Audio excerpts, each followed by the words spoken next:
네, 여러분 안녕하세요. 용문 청소년 수련장의 김기용 토마입니다.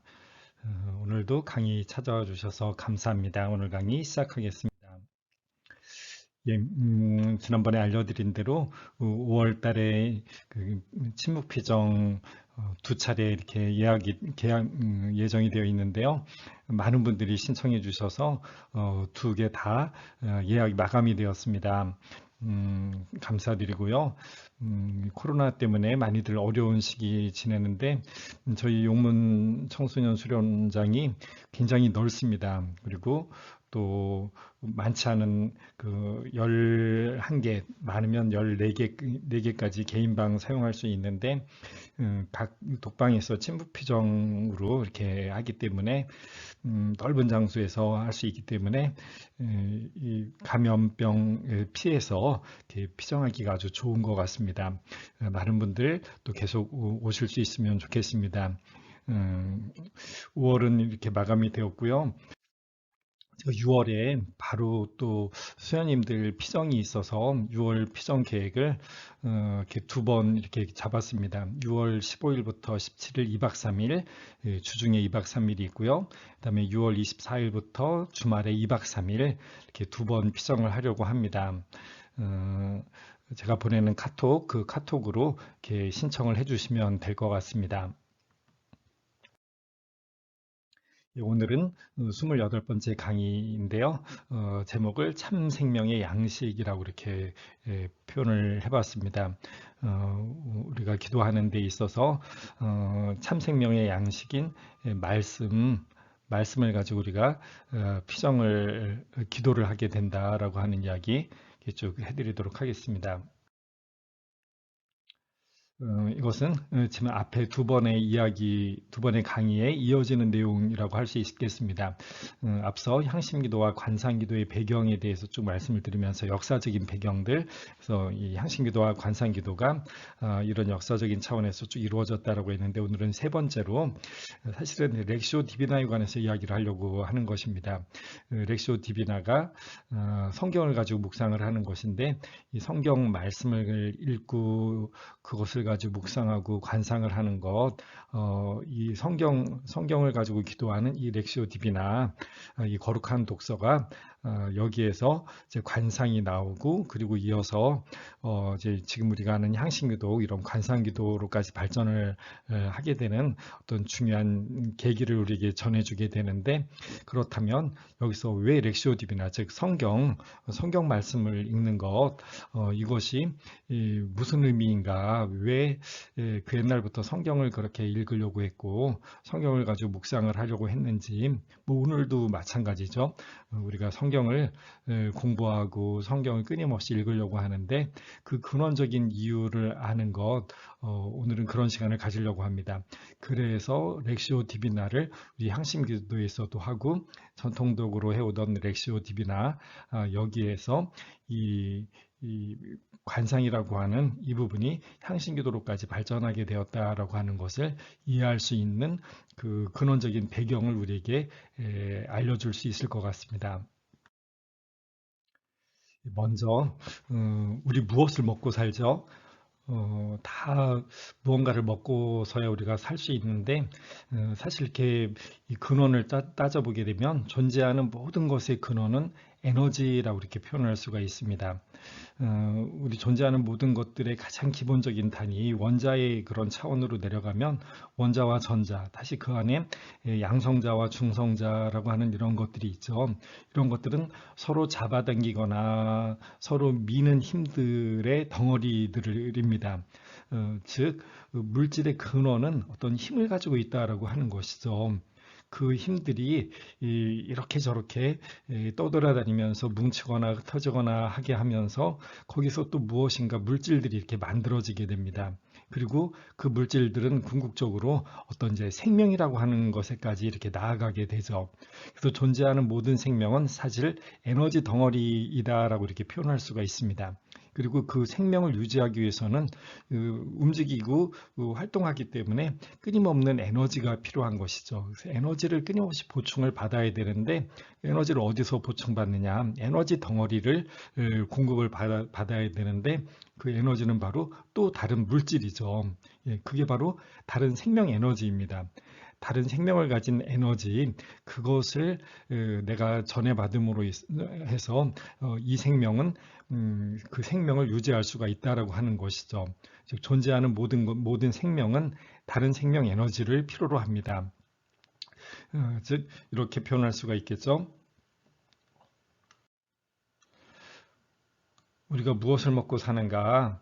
그것은 바로 다른 생명을 먹고 산다라고 이렇게 간단하게 이야기할 수가 있을 겁니다. 사실 존재하는 모든 것들이 그렇습니다. 모든 생명체는 다른 생명체를 먹어야만 살아갈 수 있는 그런 존재들입니다. 그럼 여기에서 사람은 무엇을 먹고 사는가라고 하는 것을 생각을 해봅니다. 사람도 당연히 생명체이기 때문에 생명 에너지를 보충을 받아야 되는데 그것이 무엇이냐? 빵이라고 표현할 수가 있죠. 음식입니다. 음식. 외국에서는 빵이라고 표현하지만 우리는 밥이라고 할 수 있을 거고 그 외에 우리가 먹는 모든 것들 고기, 과일, 채소, 기타 등등 모든 음식들 우리가 이런 모든 음식들을 통해서 그것이 가지고 있는 에너지, 그것을 건네받고 그래서 내가 움직이면서 다시 에너지를 사용할 수 있는 이런 생명 유지가 가능한 것이죠. 즉 우리가 빵을 먹는다라고 해서 음식을 먹는다라고 했는데 이것이 이런 것들이 바로 생명 유지 양식이 되는 것이죠. 우리는 우리의 생명을 유지하기 위해서 어떤 양식, 음식, 양식이 필요하다라고 하는 것이죠. 그래서 생명 유지 양식은 다른 말로 생명의 양식이 되는 겁니다.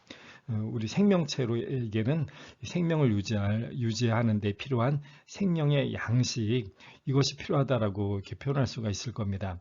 그런데 여기서 이때 우리에게 이 생명이라고 하는 것, 우리의 이 생명을 유지하기 위해서 먹는 양식이라고 했을 때 우리 이 생명이라고 하는 것은 무엇인가? 그것은 사실 동물로서의 생명입니다. 하나의 살덩어리를 가진 다른 모든 것과 마찬가지의 동물로서의 생명, 이 동물로서의 생명 유지에 필요한 양식이 바로 이 빵인 것이죠. 밥과 고기, 과일과 채소 같은 이런 음식들, 이것들은 우리의 동물적인 생명, 육신 생명을 유지하는 데 필요한 그런 것들이라고 할 수 있겠죠. 결국 동물로서 하나의 생명체로서 사람은 무엇을 먹고 사는가? 우리는 다른 생명을 먹고 산다라고 이렇게 표현할 수가 있을 겁니다. 그러면 그때의 생명은 그냥 동물로서의 생명이라면 사람을 진정한 동물이 아니라 사람다운 사람을 사람다운 사람이게끔 해주는 그런 음식은 그러면 무엇인가?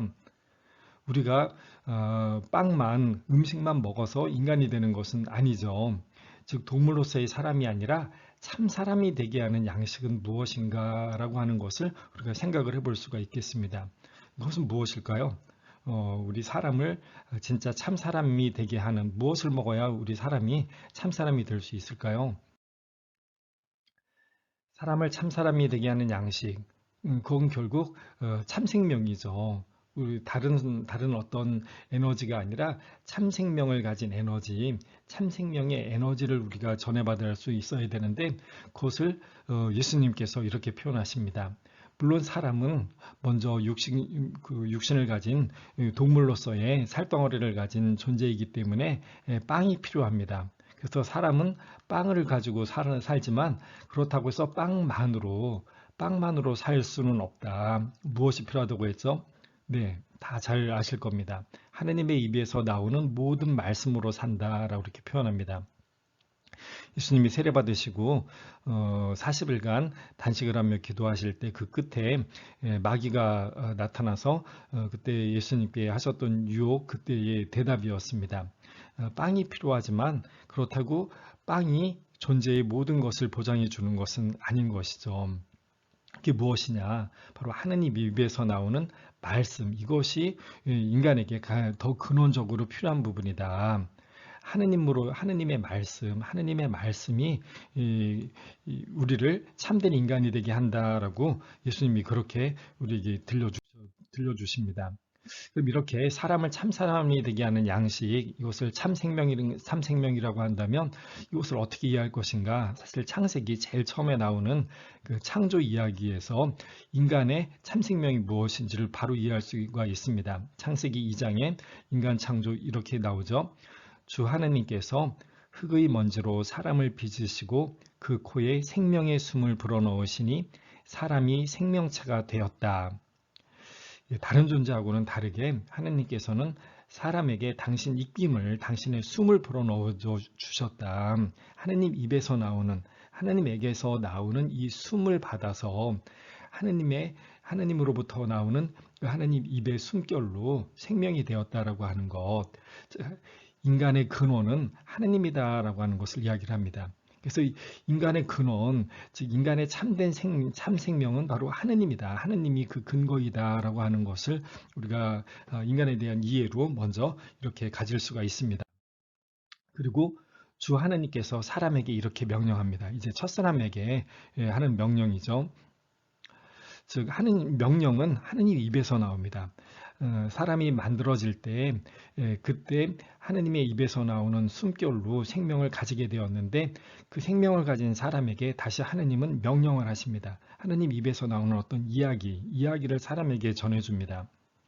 너는 동산에 있는 모든 나무에서 열매를 따먹어도 된다. 그러나 저 나무에서는 열매를 따먹으면 안 된다. 그 열매를 따먹는 날 너는 반드시 죽을 것이다. 하나님의 명령이 이미 생명을 가진 인간에게 하나님이 다시 새로운 명령, 이야기를 전해줍니다. 당신의 말씀을 전해줍니다. 이렇게 해라. 이렇게 해라라고 하는 어떠한 명령을 주는데 이 명령을 따르면 살지만 하나님의 명령을 따르지 않으면 죽을 것이다 라고 하는 것, 이것이 인간에 대한 가장 근원적인 이해였던 것입니다. 인간은 하나님의 입에서 생명을 받았기 때문에 그 다음에 하나님 입에서 나오는 숨결, 하나님 입에서 생명을 가졌기 때문에 그 생명 유지 역시 하나님 입에서 나오는 그 말씀, 이 말씀을 따르느냐 따르지 않느냐에 따라서 사느냐 죽느냐가 결정이 되는 것, 이것이 바로 인간이다라고 하는 것이죠. 이미 육신 생명, 동물로서의 생명을 가지고 있었지만, 하지만 그 다음에 다시 하나님 입에서 나오는 명령, 하나님 입에서 나오는 말씀을 지킬 때, 그때에서야 온전한 생명을 유지할 수가 있게 되는 것이다 라고 하는 것, 이것이 인간에 대한 근원적인 이해이다라고 하는 것입니다.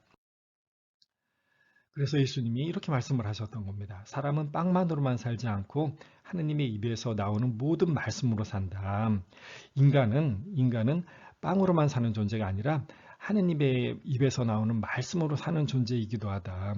이게 이 창세기에 대한 이 근원적인 인간 이해에 대한 배경, 이것을 가지고서 이렇게 말씀을 하셨던 것이다라고 하는 것입니다. 그래서 예수님께서 이렇게 표현하죠. 양들은 그의 목소리를 알아듣는다. 양들은 그를 따른다. 목자를. 그리고 모든 사람은 하나님의 목소리를 알아들을 수가 있다. 그리고 그 하나님의 목소리를 알아듣고 그를 따라 나서는 것. 그때 그 목자가 주려고 하는 좋은 풀밭에 가서 참 생명을 누릴 수 있다라고 하는 것. 그 요한복음 10장에서의 이야기가 그래서 똑같이 같은 차원에서 이렇게 이해할 수 있는 것이고 예수님이 같은 차원에서 당신의 말씀을 이렇게 발전시켰던 것이죠. 그래서 바로 이 하늘에서 오는 말씀, 우리의 주님, 하느님으로부터 오는 그 명령, 그 말씀을 따르는 것, 이것이 우리에게 참 생명을 주는 것이다. 그래서 하늘에서 내려와 세상에 생명을 주는 양식이라고 이렇게 표현을 했던 겁니다. 하나님의 계명, 하나님의 명령이 바로 세상에 생명을 주는 양식이다. 그것이 바로 하늘에서 내려온 양식이죠. 하늘에서 떨어지는 만나, 빵이 이 참생명, 인간의 참생명을 보장하는 것이 아니라 하늘에서 내려온 하느님 입에서 나온 명령, 계명, 이것이 인간의 인간됨을 보장하는 참생명의 양식이다 라고 이렇게 표현을 할 수가 있게 되었던 것입니다. 그래서 이 하느님의 말씀은 이제 참 생명의 양식이다. 이것이 인간을 참 사람이 되게 하는 것이다. 인간을 참 사람이 되게 하는 참 생명의 양식. 바로 그분의 말씀이다라고 이렇게 우리가 알아들을 수 있게 되는 것이죠. 자, 그러면 이 참 생명의 양식에 관해서 조금 더 깊이 이해하는 시간을 가져보도록 하겠습니다. 모세가 하느님의 계명을 쭉 전해줍니다. 신명기서에 나오는 이야기입니다. 신명기서 30장에 나옵니다. 신명기서에서 이제 하느님이 하느님으로부터 받았던 율법, 그 계명들을 쭉 이스라엘 백성에게 전해준 다음에 이제 모세가 하느님의 말씀을 이제 이렇게 이제 표현을 합니다. 보아라, 내가 오늘 너희 앞에 생명과 행복, 죽음과 불행을 내놓는다. 내가 오늘 너희에게 명령하는 주 너희 하느님의 계명을 듣고 주 너희 하느님을 사랑하며 그분의 길을 따라 걷고 그분의 계명과 규정과 법규들을 지키면 너희가 살고 번성할 것이다. 아니, 사실 이스라엘 사람들은 계명을 듣기 전에 계명을 받기 전에 이미 목숨을 부지하고 살고 있었죠. 그런데도 다시 생명과 죽음을 선택을 하라고 합니다. 이미 가지고 있던 그 생명은 사실 육신 생명이죠. 동물들도 가지고 있는 다른 민족들도 다 가지고 있는 육신 생명인데 이제 그것이 아닌 육신의 생명이 아닌 참 생명, 이 계명을 지킬 때 너희가 이제 진짜 삶을 살 수 있다. 진짜 인간다운 삶을 그때 살 수가 있다라고 하는 것이죠. 하느님의 계명을 들을 때 나는 오늘 하늘과 땅을 증인으로 세우고 생명과 죽음, 축복과 저주를 너희 앞에 내놓았다. 살려면 생명을 선택해야 한다. 살려면 생명을 선택해야 한다. 너희가 이미 살아있다고 하지만 그것이 참 생명이 아니다. 너희가 진짜 축복을 받으면서 진짜 인간답게 하느님의 자녀로서 하느님의 백성으로서 참 생명을 누리면서 행복하게 살 수 있는 것, 이 행복이죠. 행복하게 살 수 있는 것, 그것이 바로 생명을 선택하는 것인데 그 생명을 선택하는 방법은 주 너희 하느님을 사랑하고 그분의 말씀을 듣는 것이다. 하느님의 말씀, 하느님의 계명을 듣는 것, 이거 여기에서 바로 생명, 참 생명이 가능하다라고 하는 이야기를 우리에게 이렇게 표현을 합니다. 그래서 주님은 너희의 생명이시다. 그렇죠. 인간이 이미 태어날 때, 이 세상이 존재할 때, 만들어질 때 하느님의 입에서 나온 숨결에 의해서 만들어진 것처럼 그리고 첫 인간들에게 하느님의 계명이 주어지면서 이 내가 너희에게 주는 이렇게 해라, 이것을 따먹어라, 따먹지 말라라고 하는 그 계명을 들을 때 온전히 살 수 있는 것처럼 그러지 않으면 죽는 것처럼 그 이후에 우리들 역시 마찬가지로 우리도 그분의 계명, 그분의 말씀을 들을 때 그때 우리는 진짜 생명을 살 수 있다. 왜냐하면 하나님이 우리의 생명이시기 때문에 하나님이 우리의 생명이심, 그분의 계명, 그분의 말씀, 그분의 법규들, 그분의 계명들이 바로 우리에게 생명을 보장해 준다. 그래서 하나님은 우리의 생명이다라고 이렇게 표현을 했던 것입니다. 이스라엘 사람들에게는 이것이 아주 너무나 그 옛날부터 너무나 아주 골수 깊이 새겨져 있던 그런 내용인 것이죠. 주님이 생명이시기 때문에 주님의 계명을 지킬 때, 주님의 계명에 따라 살 때 그때서야 우리는 참 생명의 삶을 살 수 있다라고 하는 이러한 사상을 아주 밑바닥에서부터 가지고 있었던 것입니다. 신명기 32장에 그런 이야기가 다시 한번 반복이 됩니다. 모세가 온 이스라엘에게 이 모든 말씀을 끝까지 들려준 다음 그들에게 말하였다. 너희는 내가 오늘 너희를 거슬러 증언한 모든 말씀을 마음에 간직해야 한다. 그리고 너희 자손들에게 명령하여 이 율법의 모든 말씀을 명심하여 실천하게 하여라. 이 말씀은 빈말이 아니라 너희의 생명이기 때문이다. 또한 너희는 이 말씀 덕분에 너희가 요르단을 건너 차지하러 가는 땅에서 오래 살 것이다. 모든 말씀, 하느님의 이 모든 말씀, 율법을 이야기하는 것이었습니다. 이것이 바로 우리들의 생명이다. 인간을 인간답게 하는 것, 하느님의 백성을 하느님의 백성답게, 즉 참 사람이 되게 하는 것, 그것이 이제 생명이라고 표현을 했던 것이죠. 육신 생명, 동물로서의 생명이 아니라 이제 인간다운 생명, 하느님의 백성이라고 하는 참 생명을 살게 하는 것, 그것은 하느님의 말씀, 하느님의 모든 말씀을 지키는 것, 하느님의 말씀을 따라 사는 것, 그때에 이 참 생명이 보장이 되는 것이다 라고 하는 것이었죠. 이것이 이스라엘 사람들에게 계속적으로 전해졌던 근원이라고 이렇게 이스라엘 사람들을 율법에 따라 살게 했던 그 근원적인 사상이라고 이렇게 이해할 수가 있을 것 같습니다. 그래서 예수님이 똑같이 그 이야기를 이렇게 반복을 했던 것이죠. 어느 날 한 사람이 와서 한 청년이 와서 이제 이야기를 합니다. 스승님, 제가 영원한 생명을 얻으려면 무슨 선한 일을 해야 합니까? 영원한 생명이라고 표현했지만 이게 곧 참 생명이라고 할 수가 있겠죠. 그래서 예수님이 뭐라고 답을 하시죠? 영원한 생명, 참 생명을 누릴 수 있는 방법. 네, 예수님께서 말씀하십니다. 계명을 지켜라. 내가 생명에 들어가려면 영원한 생명을 얻으려면 계명들, 율법들, 하느님의 말씀, 그것을 지키면 그것이 바로 영원한 생명을 얻는 방법이다라고 이렇게 말씀을 하십니다. 예수님이 앞에서 제가 지금 인용했던 그 신명기서의 이야기를 바로 그대로 이 사람에게 이야기를 했던 것입니다. 그러자 그 청년이 이야기를 합니다. 그런 것들은 제가 다 잘 지켜왔습니다. 더 무엇이 필요하겠습니까? 그러자 예수님이 말씀하십니다. 그렇다면 내가 너에게 새로운 말을 들려주겠다. 가서 너의 재산을 팔아 가난한 이들에게 주어라 라고 이렇게 표현합니다. 예수님이 다른 말씀을 하시죠. 계명들을 잘 지켰다고 하니까 이제 예수님의 말씀을 전해줍니다. 그런데 이건 너무나 어렵습니다. 너의 재산을 팔아 가난한 이들에게 주어라. 그러자 그 젊은이는 이 말씀을 듣고 슬퍼하며 떠나갔다. 예수님의 말씀을 듣고 떠나갑니다. 예수님의 말씀을 지키기가 힘들겠다라고 하는 생각이었던 것이죠. 여기에서 우리가 영원한 생명을 얻을 수 있는 것, 영원한 생명을 얻을 수 있는 길이 무엇인가라고 하는 것을 이 마태복음의 말씀을 통해서 우리가 이해할 수 있습니다. 영원한 생명을 얻는 길 무엇이죠? 참 생명을 얻을 수 있는 길은 바로 계명이었습니다.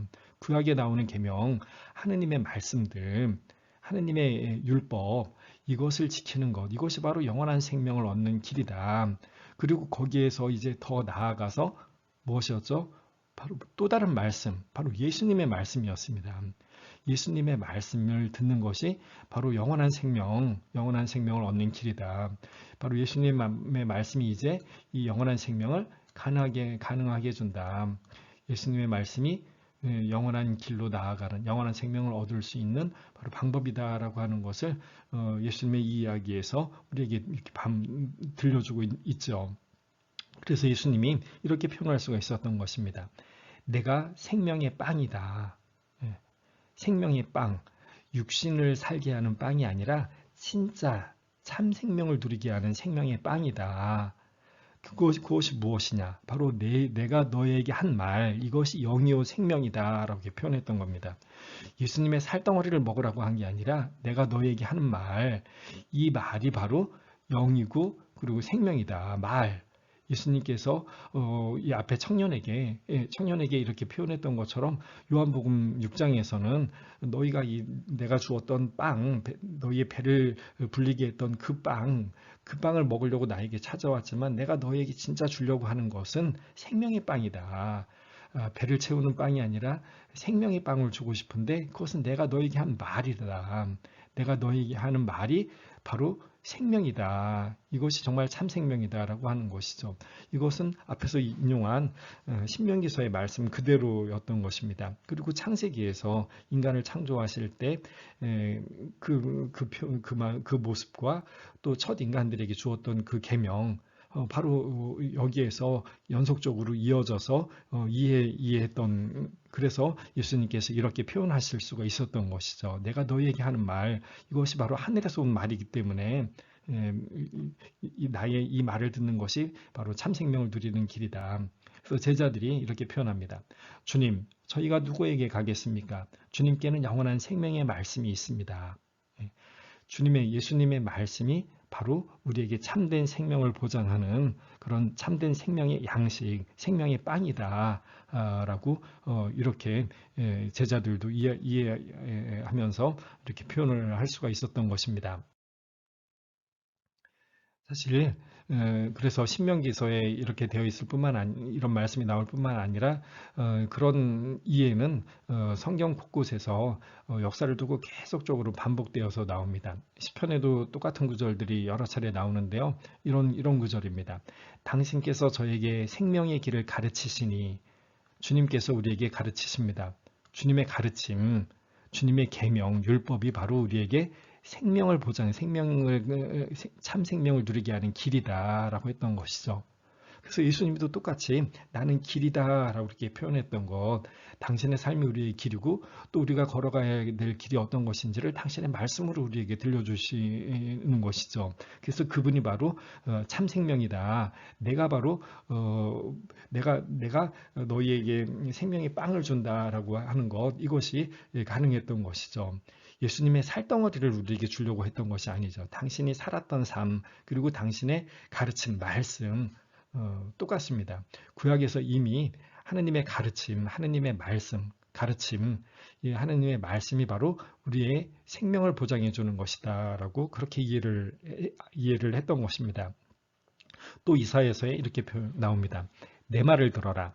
너희는 귀를 기울이고 나에게 오너라. 너희가 살리라. 하느님의 말씀을 듣는 것, 그것이 우리를 살게 한다. 우리의 생명을 보장해 준다. 하느님의 말씀이 바로 우리에게 생명이다. 라고 하는 것이 이렇게 표현이 되죠. 또 바룩서에서는 이렇게 표현합니다. 이스라엘아, 생명의 계명을 들어라. 예, 하느님의 말씀이 바로 생명의 계명이다. 라고 이렇게 직접적으로 이야기를 합니다. 하느님의 말씀, 계명이 우리에게 율법이, 계명이, 하느님의 말씀이 곧 우리에게 생명이다. 생명을 보장해 준다라고 하는 것, 생명의 계명이라고 하는 이 두 단어로 바로 모든 것을 요약을 합니다. 그리고 말라기서에서 그와 맺은 나의 계약은 생명과 평화의 계약이다. 계약이죠. 내가 너희에게 말하고 그래서 너희가 내 이야기를 듣는다면 너희에게 생명을 보장한다라고 이렇게 표현하는 것이죠. 그래서 하느님과의 계약은 곧 생명의 계약이다라고 이렇게 표현이 되는 것입니다. 또 집회서에 보면 주님의 계명에 대한 지식은 생명의 가르침이다. 주님의 계명을 알아듣는 것, 그것이 바로 그분의 계명이 우리에게 생명의 가르침이다. 라고 이렇게 표현했던 것이죠. 그래서 그분의 뜻을 행하는 이들은 불멸의 나무에서 열매를 맛본다. 그분의 뜻을 행한다. 그분의 말씀을 지킨다라고 하는 것이죠. 그분의 말씀을 따르는 것, 그것이 바로 우리에게 참된 생명을 가져오는 것이다. 라고 이렇게 표현을 합니다. 구약에서 이런 식으로 하느님의 말씀, 하느님의 계명, 하나님의 율법이 바로 우리에게 생명이다라고 하는 게 시대를 거쳐가면서 계속적으로 반복되어 온 그런 가르침이다라고 하는 것입니다. 신약에서도 마찬가지입니다. 참 생명의 양식은 생명의 말씀이다라고 하는 것이 신약에서도 계속적으로 반복이 됩니다. 요한복음 제일 앞에 로고스 창가에 보면 말씀이 하느님이셨다라고 표현하죠. 그리고 바로 그분 안에 생명이 있었다. 즉 그 말씀 안에 그분의 말씀 안에 생명이 존재한다는 이야기입니다. 이 하느님 말씀 안에 바로 생명이 있다. 그분 안에. 똑같은 이야기가 되는 하느님 안에 생명이 있다는 이야기는 하느님의 말씀 안에 우리를 살게 하는 참 생명이 있다. 그래서 그분 말씀을 따라 듣는 것, 그것이 바로 우리에게 생명을 보장해 준다. 참된 생명을, 참된 인간, 그분의 자녀, 참 생명을 가능하게 한다라고 하는 이야기들로 발전을 할 수가 있었던 것입니다. 그래서 또 사도행전에 보면 가거라 성전에 서서 이 생명의 말씀을 모두에게 전하여라. 그래서 복음을 전하는 것, 예수님의 복음을 전하는 것, 그 복음이 바로 생명의 말씀을 전하는 것이다라고 그렇게 이해를 했다라고 하는 것입니다. 그래서 필리피서에서 바오로 사도는 이렇게 표현합니다. 생명의 말씀을 굳게 지니십시오. 예, 그 예수님의 말씀 그리고 구약에서 하느님의 말씀은 곧 생명의 말씀이다라고 바오로 사도가 이렇게 표현했던 것입니다. 또 요한 1서에 보면 하느님의 뜻을 실천하는 사람은 영원히 남습니다. 아까 지혜서에 나오는 그 표현을 그대로 다시 반복이 되죠. 하느님의 뜻은 말씀입니다. 하느님의 뜻, 하느님의 말씀을 실천하는 사람은 영원하다, 참된 생명을 산다라고 이렇게 표현하는 것이 네, 그래서 예수님께서 이렇게 말씀하실 수가 있었던 것이죠. 사람은 빵만으로만 살지 않고 하느님의 입에서 나오는 모든 말씀으로 산다. 이게 성경 전체의 그 취지, 그 가르침을 그대로 여기에서 표현을 하셨던 것입니다. 후에 요한복음 4장 그 사마리아 여인과의 대화에서 예수님이 그래서 이런 말씀을 하시는 것이죠. 나에게는 너희가 모르는 먹을 양식이 있다. 예수님이 도대체 무슨 먹을 게 있었을까요? 예수님께서 유혹을 받으실 때 그때 이 빵만이 아니라 또 다른 말씀, 이것이 사람을 살게 하는 것이다 라고 했는데 이 말씀이 요한복음 4장에서 그대로 반복되는 것으로 이해할 수가 있습니다. 예수님이 숨겨놓고 먹는 양식, 음식이 무엇이었느냐? 내 양식은 나를 보내신 분의 뜻을 실천하는 것이다. 하느님의 뜻, 즉 하느님의 말씀이죠. 하느님의 말씀, 그 말씀을 내가 살려고 하는 것, 이것이 나를 참된 생명이 되게 한다라고 하는 것이죠. 그래서 사람은 빵만으로 살지 않고 하느님의 입에서 나오는 말씀으로 산다라고 하는 이것이 요한복음 4장에서 이렇게 반복이 됩니다. 예수님이 그래서 이렇게 표현했던 것이죠. 나는 그분의 명령이 영원한 생명임을 안다. 예, 그분의 명령, 그분의 말씀, 하느님의 말씀을 따라 사는 것이 우리에게 참된 생명, 영원한 생명을 보장해 주는 것이다. 예, 계속적으로 이렇게 반복되는 이 구절들을 통해서 이 예수님의 취지를 우리가 충분히 이해할 수가 있습니다. 사람을 참 사람이 되게 하는 것, 그것은 빵이 아니라 배를 채우는 빵이 아니라 하느님의 뜻, 즉 하느님의 말씀, 하느님의 입에서 나오는 말씀으로 사는 것이다. 그리고 예수님은 또 동시에 하느님의 말씀을 우리에게 전해주는 분이었다라고 하는 것, 이것을 우리가 함께 생각을 해보면 이제 이해가 됩니다. 그래서 내가 주는 물을 마시는 사람은 영원한 생명을 누릴 것이다 라고 이렇게 표현을 했던 것입니다. 당신이 당신의 이야기를 하는 것이 아니라 아버지의 뜻을 받아서 아버지의 뜻만을 실천하려고 하고 아버지의 말씀을 그대로 너희에게 전해주려고 하기 때문에 내가 너희에게 주려고 하는 나의 이 말이 너희를 참되게 살게 하는 참된 물이요 참된 빵이다 라고 이렇게 표현하게 되는 것이죠. 그래서 요한복음 5장에서 이렇게 표현합니다. 내 말을 듣고 나를 보내신 분을 믿는 이는 바로 영생을 얻고 그리고 그는 죽음에서 생명으로 넘어간다. 내가 너희에게 하는 말이 바로 이제 하느님의 말씀처럼 너희에게 생명을 참된 생명을 보장해 주는 생명의 말씀이다. 라고 이렇게 표현을 할 수가 있었던 것입니다. 또 요한복음 8장에서 내 말을 지키는 이는 영원히 죽음을 보지 않을 것이다. 같은 차원이죠. 당신의 말씀, 예수님의 말씀을 듣는 것이 바로 하느님의 말씀을 듣는 것과 같고 그래서 하느님의 말씀이 참된 생명, 행복을 보장해 주는 것이기 때문에 예수님의 말씀이 또한 이제는 우리에게 참된 생명을 주는 생명의 빵, 생명의 말씀, 참 생명의 양식이 된다라고 하는 것을 이렇게 계속적으로 반복합니다. 그래서 우리 요한복음 1장에서 제일 앞에 나오는 말씀을 다시 한번 생각해 봅니다. 그분 안에 생명이 있었으니 그 생명은 사람들의 빛이었다. 말씀이 사람이 되셔 우리 가운데 사셨다. 하느님은 말씀으로 우리 인간에게 당신 자신을 드러내셨죠. 그 말씀, 하느님의 말씀이 그래서 사람들에게 생명이었는데 그 말씀이신 하느님, 이분이 우리 가운데 사신 그분 예수님이셨기 때문에 예수님이 우리에게 들려주시는 말씀이 바로 하느님, 참된 생명이다라고 하는 것, 그것이 이 안에서 이렇게 잘 표현이 됩니다.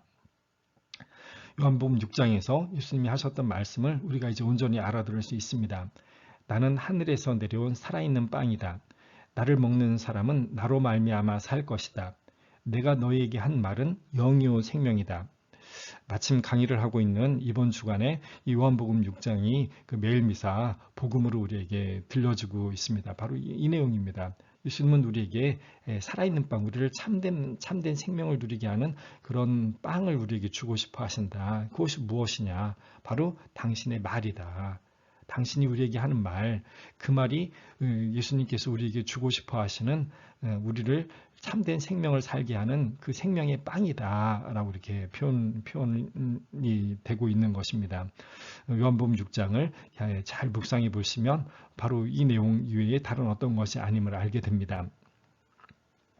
그래서 그래서 예수님께서 이제 그 변모하실 때 타불산에 올라가셨을 때 그때 찬란하게 그 모습이 변하죠. 그때 하늘에서 들려오는 소리, 너희는 그의 말을 들어라 하는 이야기를 우리가 이제 알아들을 수 있습니다. 바로 이분이 하느님의 뜻을 온전히 수행하시고 하느님의 뜻을 우리에게 온전히 전해주시는 분이기 때문에 그분의 말을 듣는 것, 그것이 바로 하느님의 말을 듣는 것이다 라고 하는 이런 선언이 이 하늘에서 제자들에게 전해졌다고 이 복음에서 이렇게 표현할 수가 있었던 것이죠.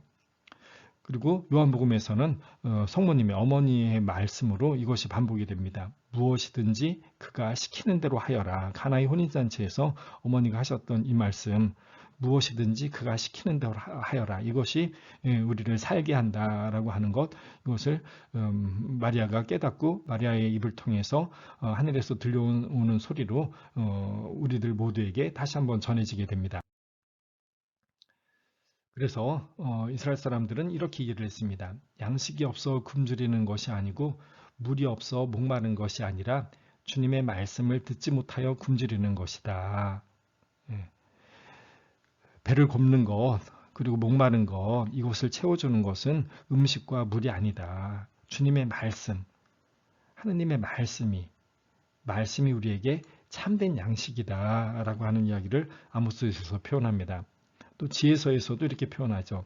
사람을 먹여 살리는 것은 여러 가지 곡식이 아니라 양식, 음식, 육신 생명의 음식이 진짜 사람을 살리는 것이 아니라 당신을 믿는 이들을 돌보시는 하느님의 말씀이 우리에게 바로 참된 생명이다, 참된 양식이다 라고 이렇게 지혜서에서도 반복적으로 우리에게 전해줍니다.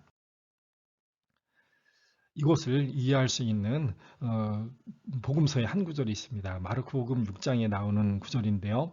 한번 머릿속으로 그림을 그리면서 이 구절을 봐보십시오.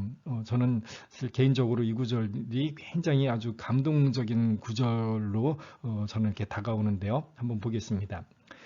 사도들이 예수님께 모여와 자기들이 한 일과 가르친 것을 다 보고하였다. 제자들이 이제 선교를 갔다가 이제 돌아오죠. 그러자 예수님께서 그들에게 너희는 따로 외딴 곳으로 가서 좀 쉬어라 하고 말씀하셨다. 오고 가는 사람들이 너무 많아 음식을 먹을 겨를조차 없었던 것이다. 그래서 제자들은 따로 배를 타고 외딴 곳으로 떠나갔다. 제자들이 이제 배고프고 지치고 힘들다라고 하는 것을 알고 그래서 이제 외딴 곳으로 가서 좀 쉬라라고 이렇게 했던 것입니다. 그러자 많은 사람들이 그들이 떠나는 것을 보고 모든 고을에서 나와 육로로 함께 달려가 그들보다 먼저 그곳에 다다랐다. 예수님과 제자들이 배를 타고 다른 곳으로 가자 사람들이 어떻게 해요? 다른 바퀴를 칩니다. 아, 저쪽으로 가시는구나 라고 해서 달려서 열심히 걸어서 배가 가는 쪽으로 계속 쫓아갔던 겁니다. 많은 사람들이. 그 사람들의 이 마음, 이 예수님을 계속 쫓아다니면서 예수님을 애타게 바라는 이 사람들의 이 마음을 예수님이 바라보지 않을 수가 없었죠. 배를 타고 다른 데로 피해가는 제자들과 예수님, 그 예수님을 쫓아가는 이 사람들, 이 모습이 너무나 가슴 뭉클하지 않습니까? 그래서 예수님은 가던 길을 멈춥니다. 그래서 배를 다시 사람들이 있는 곳에 대어라라고 하면서 이제 이야기가 이어지는 것이죠. 예수님께서는 배에서 내리셔 많은 군중을 보시고 가엾은 마음이 드셨다. 당신을 계속 쫓아오는 이 사람들, 이 애타게 예수님을 당신을 바라보는 이 사람들, 그들 때문에 가슴이 아주 뭉클했던 것입니다. 그들이 목자 없는 양들 같았기 때문이다. 그래서 그들에게 이제 예수님께서 이 사람들, 이 육로로 배를 계속 쫓아왔던 이 사람들, 이 사람들을 보면서 이제 길을 멈추고 다시 사람들에게 옵니다. 그때 예수님께서 어떻게 하셨을까요? 이 사람들에게, 그들에게 주기 시작하셨다. 네. 무엇을 주셨을까요? 당신을 쫓아오는 이 많은 사람들, 그 사람들을 보고 가엾은 마음이 드셔서 예수님께서는 주기 시작합니다. 무엇을 주셨을까요? 기억나시나요? 많은 것을 가르쳐 주기 시작하셨다. 예.